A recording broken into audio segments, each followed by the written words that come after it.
Hello नमस्कार, आप लोग का फाइनल एग्जाम में स्वागत है। और यहाँ पर देखेंगे यूपी कैडेट के मोस्ट इम्पॉर्टेंट क्वेश्चन की जो सीरीज चल रही है यहाँ पे फिजिक्स की है, तो इसको शुरू करेंगे। क्लास 10 को यहाँ पे देखने वाले हैं, तो फटाफट जुड़ जाइए और इसमें देखेंगे मोस्ट इम्पॉर्टेंट क्वेश्चन को। तो इससे पहले कि आपने अगर क्वेश्चन को नहीं देखा तो उसको जाके जरूर देखें ताकि आपके कोई भी क्वेश्चन ना छूटे। इसका PDF मिल जाएगा आपको टेलीग्राम चैनल पर, तो वहाँ पर अवश्य जुड़िए ताकि आपको इसका PDF मिल जाए। शुरू करेंगे वीडियो और देखेंगे 1 बाय 1 सभी क्वेश्चन को। तो पहला क्वेश्चन रहा आपकी स्क्रीन पर और इसके लिए आपको दिया जाएगा 15 सेकंड। तो पहले क्वेश्चन का करिए जवाब भाई क्या है। समय आपका स्टार्ट।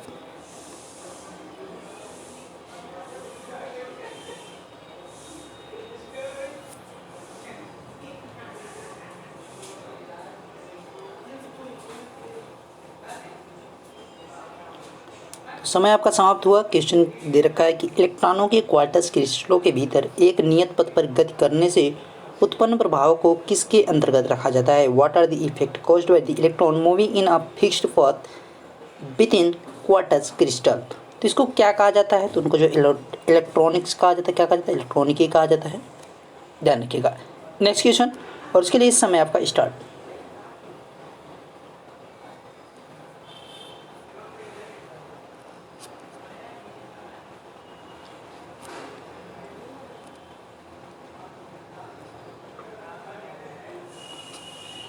तो क्वेश्चन दे रखा है कि सर्वाधिक विकसित तकनीकी में इलेक्ट्रॉनिकी यंत्रों में निर्वात ट्यूबों के स्थान पर क्या प्रयुक्त होता है। What is used in the place of the vacuum tubes in the electronic devices in the most advance technology. तो यहाँ पे पहले ध्यान रखिए कि पहले जो यूज़ किया जाता था क्या किया जाता है, निर्वात ट्यूब किया जाता है। लेकिन अब उसके स्थान पर क्या यूज़ किया जाता है, तो उसके स्थान पर माइक्रो प्रोसेसर यूज़ किया जाता है, माइक्रोचिप यूज़ किया जाता है। ध्यान रखिएगा इसको, ठीक है। नेक्स्ट वन, और इसके लिए इस समय आपका स्टार्ट। तो समय आपका शुरू है। तो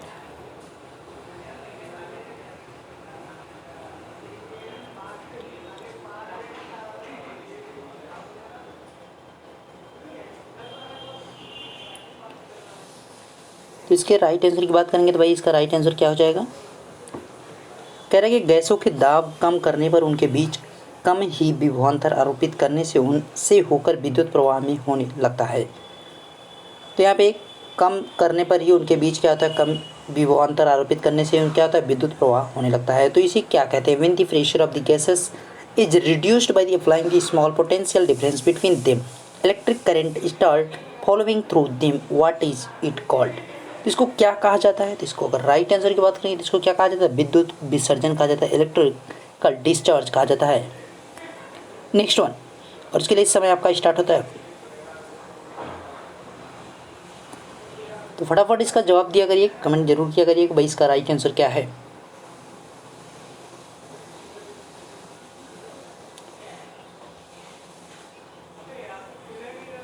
कह रहा है कि कैथोड किरणें जब कांच की नली से गुजरती हैं तो क्या उत्पन्न होता है। What is produced when cathode rays pass through a glass tube. तो यहाँ पे क्या होगा भाई, जब कैथोड किरणें कांच नली से गुजरेंगे यानी उसको जो है पार करेंगे तो क्या होता है, प्रतिदीप्ति होती है। क्या होता है, प्रतिदीप्ति होती है, यानी फ्लोरेसेंस होता है। अगर जब नहीं पास करेंगे यानी नहीं गुजरेंगे तो क्या होगा आपका, यहाँ पे प्रतिदीप्ति नहीं होगी, वो आप प्रतिदीप्ति हो जाएगी। नेक्स्ट वन, और इसके लिए इस समय आपका स्टार्टअप।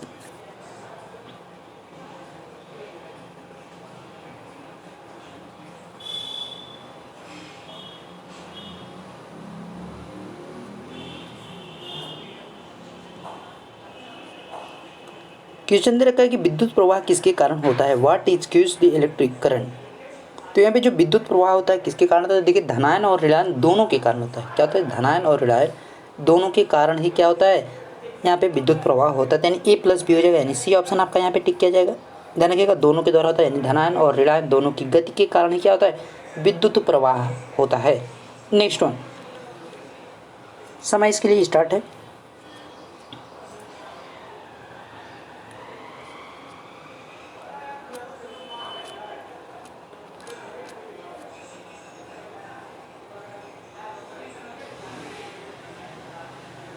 तो समय आपका समाप्त हुआ। क्वेश्चन को देखेंगे। कह रहा है क्वेश्चन, कैथोड किरणें जब उच्च परमाणु क्रमांक वाली धातुओं पर गिरती हैं तो कौन सी किरण उत्पन्न करती हैं। विच रे produce when cathode rays fall on the metal having high atomic numbers. तो यहाँ पे कैथोड किरणें जब उच्च परमाणु क्रमांक वाली धातुओं पर गिरेंगे तो क्या निकलेगी, एक्स रेज निकलेगी। क्या निकलेगी, एक्स रेज निकलेगी, यानी एक्स किरणें यहाँ से निकलेंगी। एक्स किरणों की यहाँ पे क्या होती है, उत्पत्ति होती है, ध्यान रखिएगा। नेक्स्ट वन, और इसके लिए समय आपका स्टार्ट होता है।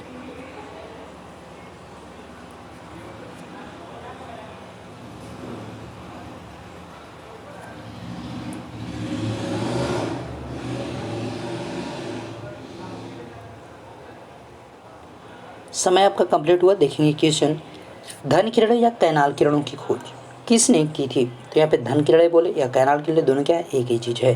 हुज डिस्कवर्ड मोनेरस और the canal raise. Positive raise यहाँ पे कहेंगे धन किरणें से, यहाँ पे पॉजिटिव रेज से, पॉजिटिव रेज से ध्यान रखिएगा, पॉजिटिव रेज से लिया गया है। तो इसकी जो खोज की गई थी किसके द्वारा की गई थी, गोल्डस्टीन के द्वारा। किसके द्वारा की गई, गोल्डस्टीन के द्वारा। कब की गया, तो 1886 के द्वारा, ध्यान रखिएगा।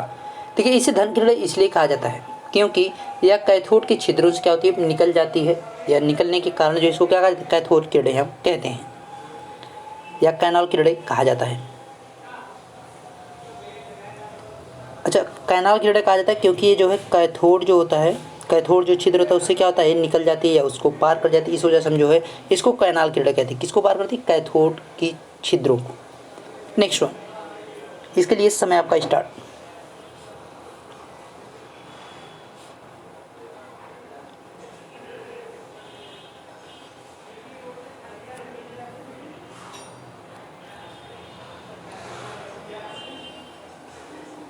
क्वेश्चन दे रखा है कि जब वस्तुओं की सतह पर उच्च आवृत्ति की प्रकाश किरणें आपतित होती हैं तो उन धातुओं की सतह से इलेक्ट्रॉन का उत्सर्जन होता है। ये इलेक्ट्रॉन क्या कहलाता है। When high frequency light rays are incident on the surface of metals, electrons are emitted from the surface of those metals, what is electron called. तो इस प्रकार के इलेक्ट्रॉन्स को क्या कहा जाएगा। तो इस प्रकार की जो भी इलेक्ट्रॉन होंगे उनको हम क्या कहेंगे, उनको हम फोटो इलेक्ट्रॉन कहते हैं। क्या कहते हैं, फोटो इलेक्ट्रॉन कहा जाता है, ध्यान रखिएगा। नेक्स्ट वन, और इसके लिए इस समय आपका स्टार्ट होता है अब।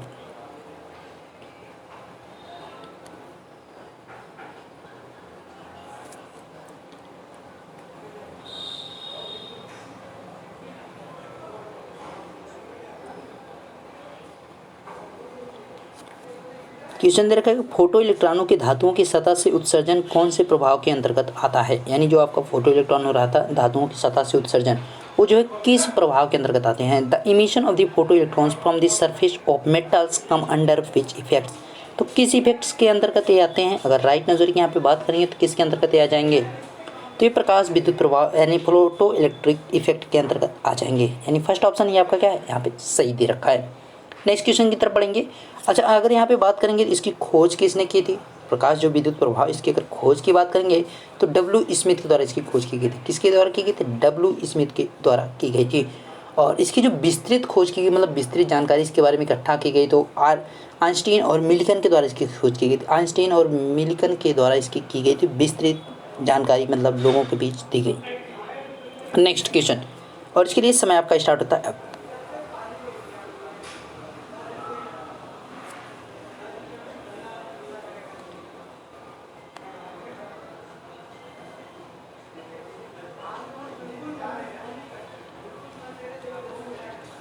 क्वेश्चन है, फोटॉन में ऊर्जा निहित होती है। The energy content in photon is. तो फोटोन में जो ऊर्जा होती है उसकी अगर बात करेंगे तो किस रूप में निहित होती है, तो आपका इक्वल टू HV हो जाएगा। ये यहाँ पे क्या है, कांस्टेंट आपका है। नेक्स्ट वन, और इसके लिए आपका समय स्टार्ट होता है अब।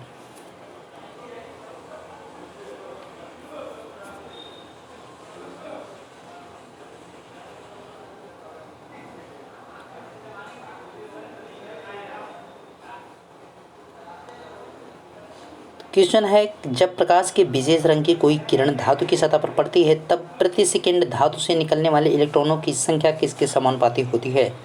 When a ray of the particular color of the light falls on the surface of a metal, then the number of the electrons rejected from the metal per second is proportional to। तो भाई ये किसके equal होते हैं। अगर यहाँ पे right answer की बात करें किसके होते हैं, प्रकाश की तीव्रता के। किसके इक्वल होंगे, प्रकाश की तीव्रता ऑफ लाइट इंटेंसिटी हो जाएगा यहाँ पे। नेक्स्ट वन, नेक्स्ट क्वेश्चन, और इसके लिए समय आपका स्टार्ट होता है अब।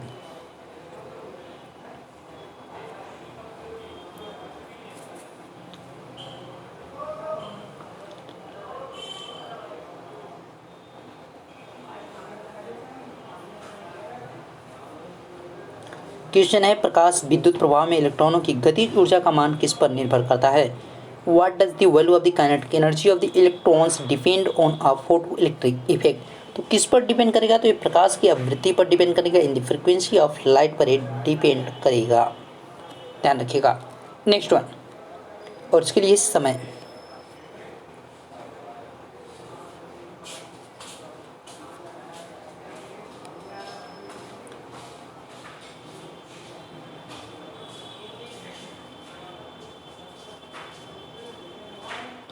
क्वेश्चन है सड़कों पर लगे स्वचालित लाइटों में किसका प्रयोग होता है। देखते होंगे कि आप जो है सड़क के किनारे वगैरह जो है जैसे ही आपका शाम होती है, थोड़ा सा अंधेरा होता है, तो क्या होता है लाइटें जो है चलने लगती हैं अपने आप ऑटो। अगर दिन में भी उनके जैसे कि कार वगैरह उसके ऊपर खड़ी होगी, अंधेरा हुआ तो भी वो चमकने लगती हैं। तो what is used in the automatic lights on the roads. तो इसमें किस प्रकार का जो है क्या यूज किया जाता है, तो ये जो है किस सिद्धांत पर कार्य करती हैं। अगर राइट आंसर की बात करें किस पे होती है, प्रकाश वैद्युत सेल का यहाँ पे यूज किया जाता है, ध्यान रखिएगा। फोटो इलेक्ट्रिक सेल का यूज किया जाता है किसमें, जो सड़कों पर स्वचालित लाइटें लगी होती हैं। नेक्स्ट वन, नेक्स्ट क्वेश्चन, और इसके लिए इस समय आपका स्टार्ट होता है।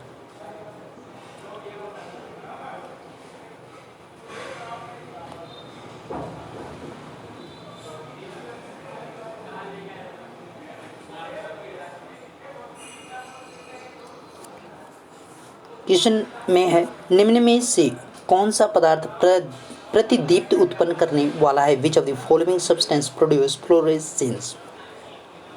इसमें जो है कौन सा प्रतिदीप्त उत्पन्न करता है, तो आपका देखिए पेट्रोल भी करेगा, एकदम सही है। कुनीन सल्फेट ए भी करेगा। फ्लोस्फरस आपका क्या है, ए भी उत्पन्न करता है। तो यहाँ पे क्या हो जाएगा, उपयुक्त सभी हो जाएगा, यानी ऑल ऑफ द एबव हो जाएगा। नेक्स्ट वन, इसके लिए इस समय आपका स्टार्ट।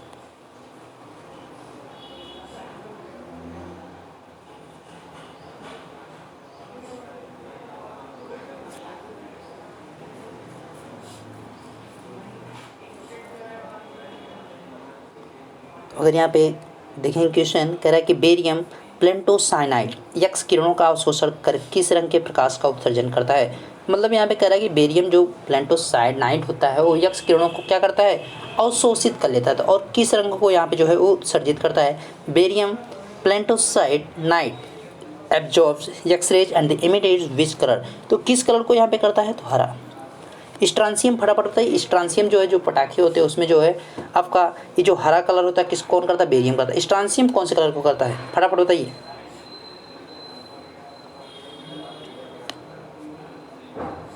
तो स्ट्रांसियम कौन से कलर को करता है, जो आपको हल्का गुलाबी कलर का दिखता है वहाँ पे, ठीक है। तो कभी कभी जो यात्रा माता हो जाती है तो वो रेड भी दिखने लगता है, तो स्ट्रांसियम के कारण होता है। नेक्स्ट की तरफ बढ़ेंगे, और उसके लिए इस समय आपका स्टार्ट हुआ। आप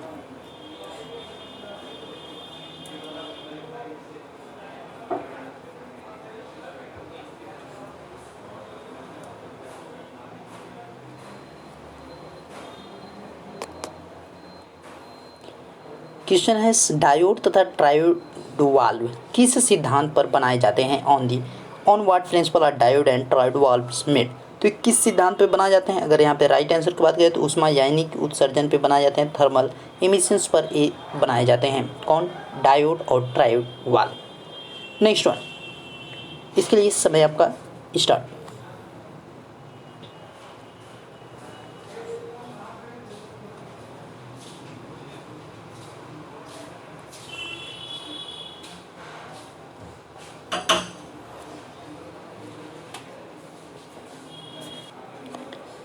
तो यहाँ पे क्वेश्चन है इनमें से स्फुर दीप्त का उदाहरण है, one of these the example of the फोटोसेंट। तो इसमें से जो है कौन सा इसका एग्जाम्पल, स्फुर दीप्त का एग्जाम्पल कौन सा इसमें। तो यहाँ पे अगर राइट आंसर की बात करेंगे तो कौन हो जाएगा, जिंक सल्फाइड होगा। जिंक सल्फाइड किसका, स्फुर दीप्त का यहाँ पे एग्जाम्पल है।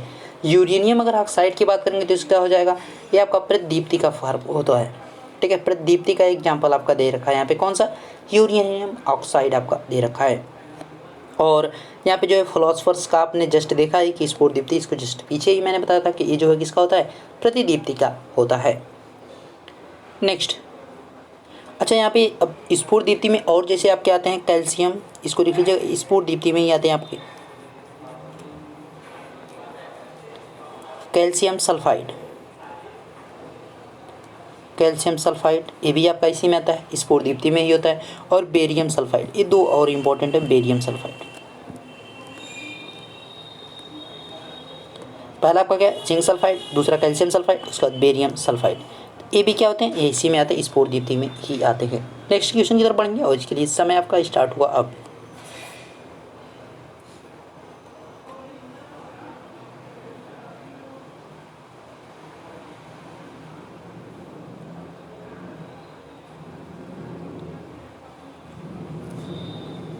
क्वेश्चन है, जिंक सल्फाइड पर जब नीले रंग का प्रकाश डाला जाता है तब वह कौन से रंग के प्रकाश का उत्सर्जन करता है? What colour of light does zinc sulphide emit when blue lights is through on it? यानी इस पर जब ब्लू या जिंक सल्फाइड पड़ता है तो नीले रंग का जो प्रकाश होता है वो कैसा, मतलब वहाँ से रंग निकल कर आता है सामने। तो कैसा रंग निकल के आएगा भाई, वो हरा निकल के आपके आएगा। कैसा आएगा, हरा ही निकल कर आएगा। नेक्स्ट वन, और इसके लिए समय आपका स्टार्ट।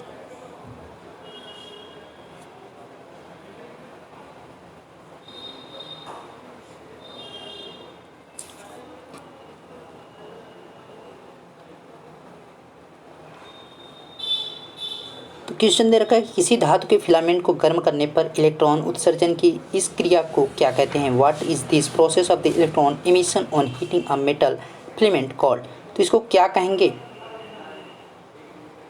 इसको हम ऊष्मायानिक उत्सर्जन कहते हैं, थर्मल एमिशंस कहते हैं। नेक्स्ट क्वेश्चन, और इसके लिए समय आपका स्टार्ट।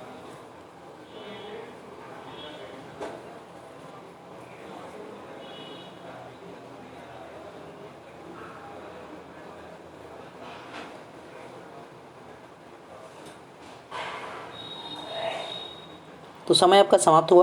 क्वेश्चन देखेंगे, निम्न में से कौन दिष्टकारी के रूप में प्रयोग नहीं किया जाता, यानी उपयोग नहीं किया जाता? Which of the following is not used as the rectifier? किसका यूज यहाँ पे रेक्टिफायर के रूप में नहीं? देखिए पहले, मरकरी आर्क वाल्व इसका किया जाता है, एकदम सही है, किया जाता है। डायोड वाल्व इसका भी किया जाता है। निर्वात ट्यूब डायोड का इसका भी हम यूज करते हैं।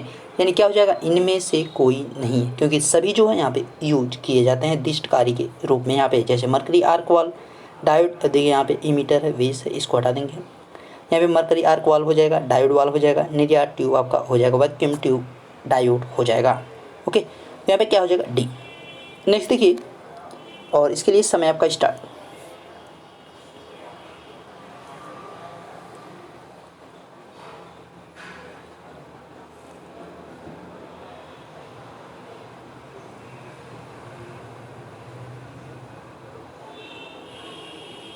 देखिए ये आपका क्वेश्चन है, निम्न में से कौन अग्र अभिनत है?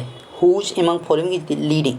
तो यहाँ पे देखिए अग्र अभिनत में आपका होता क्या है कि जिसका विभव ज़्यादा होगा उसका क्या होगा, वही जो है क्या होगा, अग्र अभिनत होने के चांसेस होंगे। यानी जिसका आपका फर्स्ट वाला विभव ज़्यादा होगा और सेकेंड वाला यानी जो बी वाला वो आपका कम होगा। तो अगर यहाँ पे देखिए फर्स्ट वाले में देखिए आपका -2 है और ये आपका +2 है, मतलब यहाँ पे क्या है, ए वाला आपका कम है और ये वाला ज़्यादा है, मतलब ये वाला आपका नहीं सही।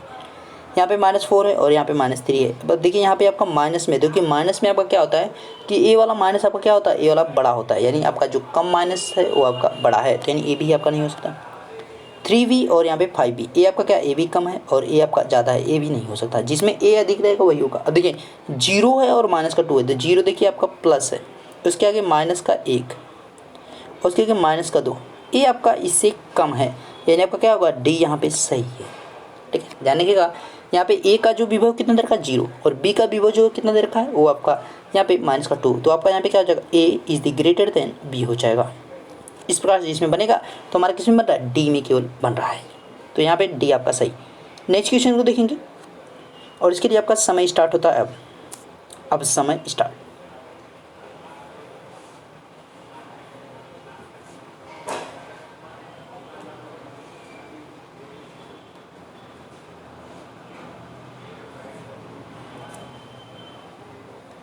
क्वेश्चन दिया है, एक बैटरी V वोल्ट तथा एक प्रतिरोध को एक डायोड के साथ श्रेणी क्रम में जोड़ा गया, R में विभवांतर का मान है। A battery V volt and a resistance R connected in series with a diode, what is the value of the potential difference in R? तो यहाँ पे जो पोटेंशियल डिफरेंस होगा क्या होगा, देखिए जब संधि डायोड जो है अग्र अभिनत रहता है, ठीक है, जब संधि जो डायोड होगा वो कैसा होगा, अब अग्र अभिनत होगा। तो उनका जो प्रतिरोध होता है वो कैसा होता है, शून्य होता है। जो उनका प्रतिरोध होगा शून्य होगा, तो कुल दी गई वोल्टेज भी प्रतिरोध में खर्च होगी वो भी क्या हो जाएगी, शून्य ही यहाँ पे हो जाएगी। तो शून्य जब डायोड अग्र अभिनत होगा तो यहाँ पे क्या हो जाएगा, बी ऑप्शन हो जाएगा। तो ये आपका डिफिनेशन का क्वेश्चन था, ठीक है। Zero when diode is forward basis. तो इसको केवल ये आपको यहाँ पे चित्र दिया गया था केवल आपको भ्रमित करने के लिए, और इसका कुछ भी उद्देश्य यहाँ पे नहीं था।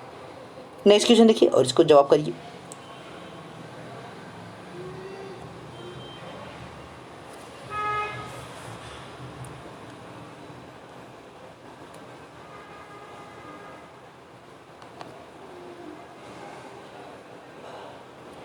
तो कह रहा है कि एक पूर्ण तरंग दृष्टिकारी 50 हर्ट्ज पर कार्य करता है। तरंग की मौलिक आवृत्ति होगी। A full wave rectifier operates at the 50 hertz. The fundamental frequency of the wave will be. तो यहाँ पे कितनी हो जाएगी, देखिए यहाँ पे जो एक पूर्ण तरंग दृष्टिकारी के आधार पर या मौलिक आवृत्ति की अगर बात करेंगे, या आधार आवृत्ति या मौलिक अधिकारी आवृत्ति की बात करेंगे, उसके जो फार्मूला होगा वो क्या हो जाएगा, 2 इंटू मेन फ्रिक्वेंसी हो जाएगा। तो मुख्य आवृत्ति जिसको कहेंगे, मुख्य इंटेंसिटी कहेंगे, मुख्य आवृत्ति हो जाएगा। तो आवृत्ति कितना देर का है यहाँ पे 50 देर का, 2 इंटू 50 हर्ट्ज, इसका मल्टीपल क्या कितना है 100 आ गया। 100 हर्ट्ज ये आपका रहेगा, यानी आपका ए ऑप्शन। नेक्स्ट क्वेश्चन देखिए और इसके लिए समय आपका स्टार्ट किया जाएगा अब।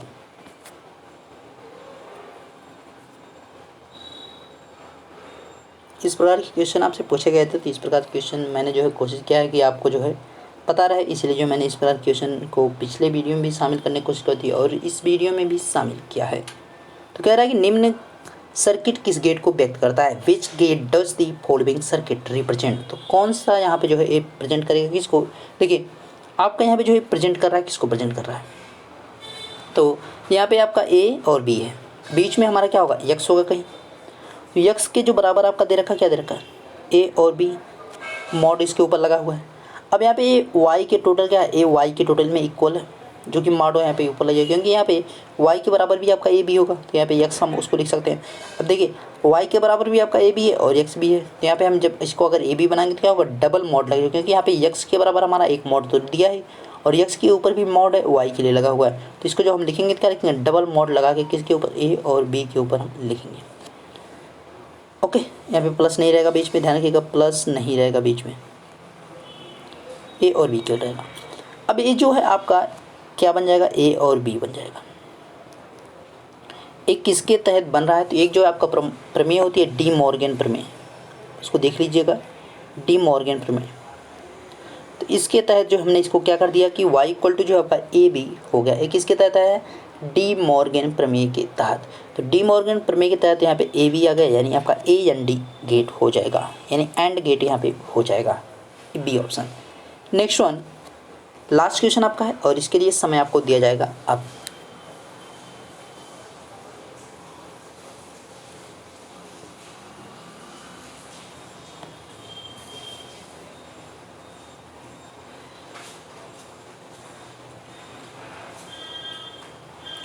समय समाप्त हुआ। क्वेश्चन देखेंगे, निम्नांकित में से कौन सी युक्ति एक संपूर्ण इलेक्ट्रॉनिक परिपथ की भांति कार्य करती है। Which of the following devices act as complete electronic circuit. तो यहाँ पे कौन करेगी, तो एकीकृत परिपथ जो होगा, इंटीग्रेटेड सर्किट जो होगा वही क्या होगा, एक संपूर्ण इलेक्ट्रॉनिक परिपथ की बात कार्य करेगी, यानी आपका क्या हो जाएगा बी ऑप्शन यहाँ पे सही हो जाएगा। एकीकृत जो परिपथ होता है क्या होता है, एक पूर्ण इलेक्ट्रॉनिक परिपथ की तरह कार्य करता है। तो आपके मोस्ट इंपॉर्टेंट जो 25 क्वेश्चन थे सभी हो गए कंप्लीट, और इसी के साथ आपका वीडियो भी कंप्लीट होगा। तो वीडियो अच्छा लगा होगा तो लाइक के बिना नहीं चाहिएगा, और इसको ज़्यादा से ज़्यादा शेयर करें ताकि मैक्सिमम लोग पास चीज़ें पहुँच सकें। मिलते हैं नेक्स्ट वीडियो में, तब तक देखते रहिए फाना अमित आशीष सर। Thank you.